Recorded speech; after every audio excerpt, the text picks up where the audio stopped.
Naboth's Vineyard.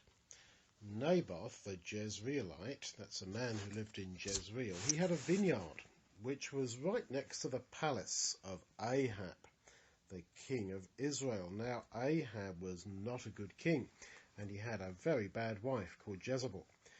Ahab said to Naboth, "Give me your vineyard, because I want it, because it's near my house. In exchange, I'll give you a better vineyard, or, if you like, I'll pay you for it in money."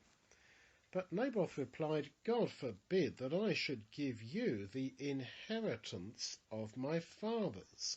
You see, God had given each of the Israelites their own special piece of land that was to always be theirs in their family, and he wasn't to just sell it for money or give it away. Ahab went back to his house, to his palace, very upset and sulky and cranky because of what Naboth had said. He lay down on his bed, turned his face to the wall, and wouldn't eat anything. So he had a tantrum, we could say. Like I did.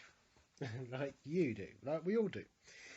So Jezebel, his wife, came in and said, "Why are you so sad? And why won't you eat?" Ahab said, "Because I asked Naboth to let me have his vineyard. I even offered money to him for it, or I offered him a better vineyard in exchange, but he wouldn't give it to me." Jezebel replied to him, "Are you not the king of Israel? Get up and be happy. I'll do it that you are given Naboth's vineyard." So she wrote some letters in Ahab's name and put his seal on them and sent them to all the nobles and the elders who lived in the city of Jezreel, where Naboth did.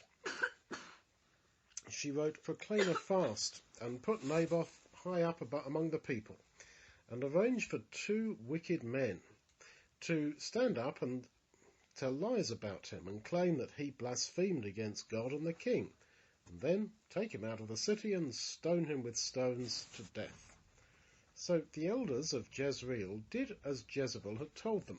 They proclaimed a great feast, accused Naboth of blasphemy, and stoned him to death, and sent a messenger to Jezebel saying, "Naboth is dead. He has been stoned to death."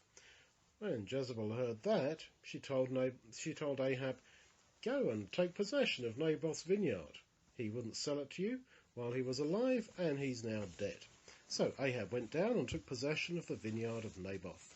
But the word of God came to the prophet Elijah, and he went to see Ahab, who was in the vineyard, probably looking around it, admiring it.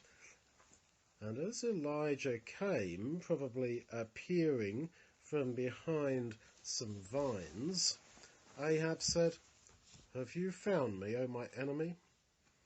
Elijah said, "I have found you, because you have given yourself to do evil in the eyes of the Lord. The Lord is going to bring evil upon you and destroy your family, and the dogs will eat your wife Jezebel by the wall of Jezreel." When Ahab heard these words, he tore his clothes, fasted, and walked very humbly in sackcloth and ashes. And God told Elijah, "Because of his humility, I will not bring the evil in his days, but in his son's days I will bring the evil I promised upon his family." Now, from all that, you see the importance of humility, that God said he was going to destroy Ahab because of what he did, but because Ahab was really sorry, not just saying he was sorry, but really sorry, God changed his plan for Ahab. So, being humble is so important. In the world, they think being proud is important. And the other thing you learn from this is that by getting physical, material things, like in this case the vineyard, it doesn't make you happy. Because Ahab was the king, and so he could have pretty well what he liked. He had a great life, I suppose, with all that kings have, but that still wasn't enough. He wanted even more. And even if he'd have kept Naboth's vineyard, he'd have still wanted something else. And I wonder what happened to Naboth's vineyard, whether, if Ahab was really sorry, gave it back to Ahab's family. to Naboth's family. And also, you learn here how bad it is to tell lies. Those wicked men who said, "We heard Naboth cursing God and cursing the king." That wasn't true, but everyone wanted to believe it, and so they killed him. So it just shows that by making up lies about people, this is really evil. And also, Ahab let Jezebel control him. She wrote letters in the name of Ahab and put his seal on the letters. And he should have been strong. He was the man in the marriage. He should have been strong and not let his wife use his name and his seal like that. But he was weak. Now we're all weak, and we've got to be strong in Jesus and do what is right and live by principle like Naboth did.